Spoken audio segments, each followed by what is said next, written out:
Memerhatikan kita punya perjalanan syarikat, mesti sentiasa kita jaga. Dalam negeri pun macam tu juga. Kita tak mampu untuk leka, mesti kena kerja kuat-kuat. Kena berusaha dan kena pastikan supaya apa yang kita nak jual kepada orang, mesti orang pun begitu juga. Kalau dalam kerajaan, kita mesti menjual kita punya perkhidmatan. Kita tak boleh lagi duduk dalam takut lama. Orang nak datang ke pejabat kita, nak layan tak nak. Itu kadang-kadang orang marah dengan kita. Sikap ini makin lama makin menebal. Makin lama makin orang simpan perasaan lah. Jadi orang marah, kata pegawai kerajaan tak kerja, tak buat apa-apa. Jadi ini yang perlu kita ubah, supaya kita punya pendekatan sekarang ni, saya kata kita mesti mempunyai sikap untuk menjual kita punya perkhidmatan daripada orang datang menagih perkhidmatan kita. Itu sebabnya kita buat di Negeri Sembilan, kita buat sesi mendengar. Saya, bila Datuk sebut sesi mendengar tu, saya kebetulan dapat maklumat satu hari dulu yang Datuk mengadakan satu sesi mendengar. Saya pun pelik juga, apa bendanya kita sesi mendengar ni. Jadi saya turun dan saya lihat bagaimana Datuk berinteraksi dengan orang tempatan. Mungkin Datuk boleh ceritakan sikit macam mana mulanya sesi mendengar tu dan apa impak dan kesan selepas tu. Sesi mendengar ni Tok Mat, kan kita mulakan kan sebab mula-mula saya balik mentadbir Negeri Sembilan 2004. Saya terima macam-macam rungutan, macam-macam komplain, macam-macam masalah yang timbul. Dan masalah-masalah ini bagi saya bukan merupakan masalah dasar. Dia adalah merupakan masalah operasional, masalah operasi. Yang mana kalau kita boleh tangani, dia tak akan jadi masalah. Jadi apa yang menjadikan ia sebagai masalah? Dan kita kaji. Banyak kadang-kadang rungutan orang ramai, banyak kadang masalah dan isu-isu di bawah tu tak sampai ke kita. Cuma mati dia begitu saja. Kadang-kadang sampai ke kota kampung, orang minta, misalnya katakan dia punya pematang ataupun longkang dia pecah, kota kampung senang je, tak ada duit. Pergi dekat DO, kadang-kadang minta ke DO, dia kata dia punya jalan berlubang-lubang, dia kata tak ada bajet. Jadi ini masalah kadang-kadang makin lama kalau kita simpan, orang akan menjadi suatu keadaan yang dia akan menjadi satu orang kata pressure cooker, akan meletup. Jadi apa yang kita buat, kita pergi ke bawah, kita dengar masalah orang, kita tak berdialog pun, kita dengar. Kalau nak maki hamun lah. Saya orang selalu maki hamun. Dia kata MB tak berguna. Macam-macam lah. Kata SKU MB tak bekerja, wakil rakyat Datuk tak bekerja, pegawai kerajaan Datuk semua tidur. Tapi berapa lama dia boleh maki kita? Dia dah lopeh, dia dah geram kat kita tu kan, balik kang dia happy lah. Dia dah maki MB dah tu dia. Tapi kita pungut dia punya isu, kita pungut masalah dia, dan kita cuba untuk selesaikan masalah. Yang meninggalkan kesan mendalam Tok Mat ialah isu kemiskinan, isu orang tak dapat bantuan, isu orang susah, orang daif kadang-kadang nak makan sehari pun susah, isu budak-budak susah tak pergi sekolah, tak ada duit belanja. Itu sebabnya 2005 kita di Negeri Sembilan kita perkenalkan satu dasar, iaitu dasar dipanggil Dasar Jaringan Keselamatan Sosial. Saya buat dasar ni kerana saya sendiri pun tak percaya pada tahun 2004 mula-mula saya balik. Jabatan Kebajikan Masyarakat cuma dapat memberikan bantuan kepada tak lebih 4,500 orang tiap-tiap bulan. Di sekarang ni kan hujung bulan 2012 tempoh hari, kita dah berjaya memberikan bantuan kepada lebih 23,000 orang. Sejak dia mula tu? Sejak 2005. 23,000 orang mendapat bantuan setiap bulan, yang mana setiap bulan berbelanja dia ataupun kita berbelanja sebanyak 7 juta lebih. Jadi daripada 23,000 orang yang dah dapat dibantu ni, apakah maknanya mereka sudah tidak ada lagi masalah, ataupun masalah dia dalam proses penyelesaian dengan lebih kemas lagi, atau macam mana? Masalah tetap ada, tapi sekurang-kurangnya kita dapat membantu. Kita ni bukan kata kita nak menyara orang, kita membantu. Bantuan Jabatan Kebajikan Masyarakat, bantuan Baitul Mal, bantuan jabatan-jabatan lain, banyak bantuan yang ditubuh, dan juga agensi yang ditubuh nak membantu orang. Tapi sekurang-kurangnya dia meringankan bebanan hidup. Sekurang-kurangnya setiap bulan dia mendapat additional tambahan RM300 untuk membesarkan anak 3-4 orang ataupun 4-5 orang, besar mana dia. Jadi ini yang kita buat, dan alhamdulillah daripada segi kajian saya tengokkan orang Negeri Sembilan dia amat puas hati dengan kita punya dasar jaringan keselamatan sosial. Jadi dasar ni Datuk, bila dia dah nampak menunjukkan kejayaan, dia bukan lagi menjadi perkara yang ganjil lah. Maknanya benda itu berterusan. Apakah dalam setiap kali sesi mendengar ada nama-nama yang akan dimasukkan ke dalam safety net ni? Dia ni kemiskinan itu, dia tak statik. Dia boleh katakan, oh kita dah bantu 23,000 orang, dah tak ada lagi orang miskin Negeri Sembilan. Dia tak macam tu. Hari ni kan dia tak miskin, tapi besok dia jadi miskin sebab apa? Suaminya kemalangan kau. Dah dia tak ada pendapatan kan. Padahal suami adalah seorang yang menjadi sebagai sumber pencarian. Ini kemiskinan tetap akan berlaku, akan ada. Dan kita tetap akan bagi peluang kepada orang-orang yang dipikirkan layak untuk mendapat bantuan. Kita akan pertimbangkan dan kita akan bagi.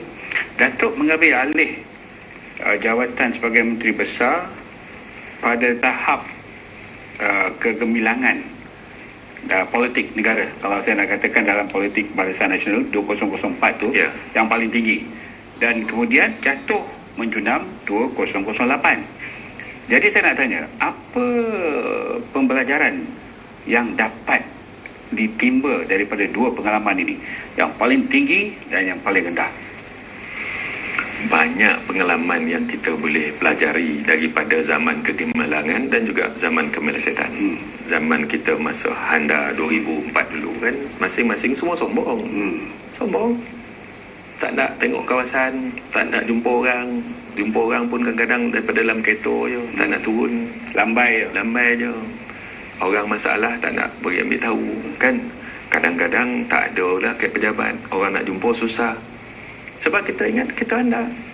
Lepas tu kita terlampau eksklusif. Eksklusif betul lah sesama kita tak peduli orang. Orang lain ni rasa tak penting bagi kita. Kita je memang kita lah. Kalau UMNO tu UMNO je lah. Orang lain tak kisah. Padahal yang menjadi pengundi ni kan lebih besar pengundi yang tak menjadi ahli parti ataupun yang tak menjadi ahli parti mana-mana daripada orang yang balik jadi ahli parti. Jadi strategi ataupun pendekatan yang disusun selepas 204 dan 208 tu, sekarang ni macam mana Datuk menyusun strategi tu, khususnya di Negeri Sembilan? Apa keutamaan langkah-langkah yang dibuat tu? Dia tomatkan dia kena banyak cara. Banyak kita kena buat.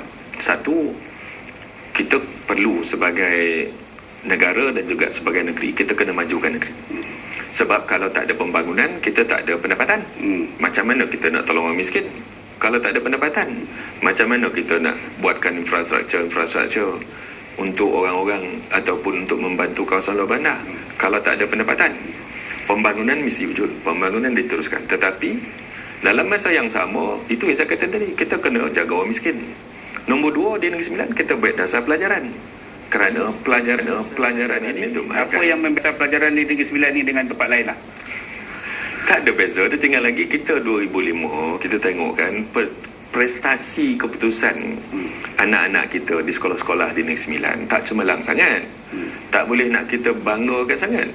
Dapat keputusan kadang-kadang ada yang UPSan nombor corot dapat kan. Berobot-robot menegari Melaka. Apa nak dirobot pun tak tahu. Lepas tu tak cemerlang langsung. Jadi kita letakkan satu matlamat. Mulai pada sekarang, kita mestilah meletakkan matlamat supaya keputusan peperiksaan di Negeri Sembilan ini sekurang-kurangnya menduduki tempat ke-5 di peringkat kebangsaan. Top 5. Sekarang jadi kita buatlah macam-macam. Kita kaji mengapa kadang-kadang pada ketika itu Tok Mat kan jurang antara sekolah-sekolah luar bandar dengan sekolah luar bandar jauh besar. Sekolah luar bandar mengangkat-angkat, sekolah luar bandar dia punya keputusan tak cemerlang. Jadi kita buat macam-macam. Yang paling penting sekali kita nak lihat apa sebabnya sekolah luar bandar ni tak cemerlang bahasa Inggeris. Jadi kita buat melalui Yayasan Negeri Sembilan, kita belanja berjuta-juta ringgit. kita melatih guru-guru yang mengajar bahasa Inggeris, mengajar matematik, mengajar sains, supaya guru-guru ni mempunyai kemahiran mengajar murid-murid dia. Supaya mereka ada keyakinan diri mengajar.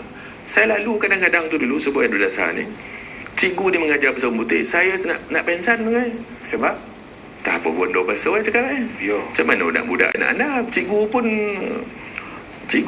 tak payah cakap lah kan. Cikgu pun bahasa pun tak apa-apa. Jadi kita latihlah cikgu-cikgu dia. jadi sekarang saya percaya kalau dah dibuat dengan disusun dengan begitu baik, sudah pun mula menampakkan tanda-tanda kejayaan kot. Oh ya, Alhamdulillah. Tak sampai kita katakan dalam masa 4-5 tahun, tapi dalam masa 3 tahun lah kita dah dapat menuai hasil dah. UPSR Negeri Sembilan dah 2-3 tahun lah kita dah meletak dalam nombor 2 peringkat kebangsaan. Itu pun keputusan UPSR tahun 2012 ni nombor 1 dia letakkannya Putrajaya, wilayah Persatuan Putrajaya. Mana boleh pakai itu ceneke nama kan. Putrajaya patutnya sama dengan wilayah Persatuan. Baik buat sekolah, mana boleh. Dia marah Negeri Sembilan tak apalah. Negeri Sembilan nombor 2. PMR nombor 3. Dan alhamdulillah baru-baru ni 2 minggu lepas diumumkan sijil tinggi agama Malaysia Negeri Sembilan nombor 1. Oh, nombor 1. Nombor 1. Sebelum tu tak nampak bayangan nombor 1 ni ya. So alhamdulillah ini the feel good factor tu kan. Yeah. The feel good factor tu kita kena banner. Rasa sedap, rasa orang suka, kita kena banner. Orang susah kita tolong. Anak miskin, anak-anak yatim kita tolong. Pelajaran cemerlang dan macam-macam lagi lah. So bila semua orang sama-sama involve, sama-sama cikgu ni bekerja kuat, ibu bapa sama-sama, orang nampak kita tolong orang miskin, pembangunan dia jelas, jalan raya kita buat, macam-macam. Saya nak Datuk sebut tentang jalan raya tu, nanti dalam segmen yang kedua saya nak Datuk terangkan panjang sikit. Yang saya nak tanya sikit aja dulu, Apa hal? Bukit Putus, pasal jalan Bukit Putus yang dulu banyak kona-kona tu sekarang dah lurus saja. Dah lupa dah. Cuba Datuk ceritakan sikit, tapi Kang sambung balik lah. Sekarang ni cerita sikit dulu. Jalan Bukit Putih tu 40 lebih tahun masalah orang Kopilah minta. Tak dapat. Jadi bagi saya kata saya buat dia sebagai janji saya. Saya janji dalam satu majlis di Kuala Pilah, Dewan Datuk Bahaman, saya katakan kalau saya tak dapat meluihkan Bukit Putih ini, saya pun malas lah jadi MB. Alhamdulillah dapat kita buat kan, kita luihkan. Sekarang jalan Bukit Putih dah luih dah. Bukit Putih dah luih dah. Yang kedua, Banyak now, lagi. bila apa jadi bila dah ada highway Bukit Putus tu, daripada segi peningkatan penduduk tempatan, mata pencarian dia dan sebagainya. Saya tak nak dulu masa saya lihat ada pembahagian yang amat ketara antara Negeri Sembilan Barat dengan Negeri Sembilan Timur. Negeri Sembilan Timur itulah Kuala Pilah, Jempol dan juga kawasan-kawasan dia, yang mana dia dipisahkan oleh banjaran gunung Titiwangsa. Nampak sangat dulu kalau pelajarannya ke apa ke, dan juga orang tak ramai duduk di sana, orang bertumpu di Seremban. Yang paling penting bagi kita ialah infrastruktur. Orang boleh bolang-alik, orang boleh duduk di Kuala Pilah, duduk di Batu Kikir, duduk di Bahau, orang boleh kerja di Seremban. Jadi tak adalah tekanan inflasi di Seremban. It is a false inflation, kan? Yes. Sebab apa? Orang tak boleh duduk di Kuala Pilah, bekerja di Seremban. Tapi bila kita ada buat jalan yang elok, orang tak perlu lagi duduk di Seremban. Orang duduk di Kuala Pilah, orang duduk di Johor, orang duduk di Jempol, orang duduk di Bahau, dia commute. Tapi jalan bengkang-bengkok, kona-kona Bukit Putus tu masih lagi ada tarikan kan, pasal tempat orang berkelah kan? Ada. Tempat berkelah tu bawah, tapi yang bengkok-bengkok tu ada je. Mana-mana kadang-kadang orang yang nak pergi ikut jalan bagai bengkok tu elok. Jalan bengkang-bengkok tu tak boleh dijadikan macam tempat sokan motor ke? Ada dia buat. Ada buat. Setahun 2 kali dia dibuat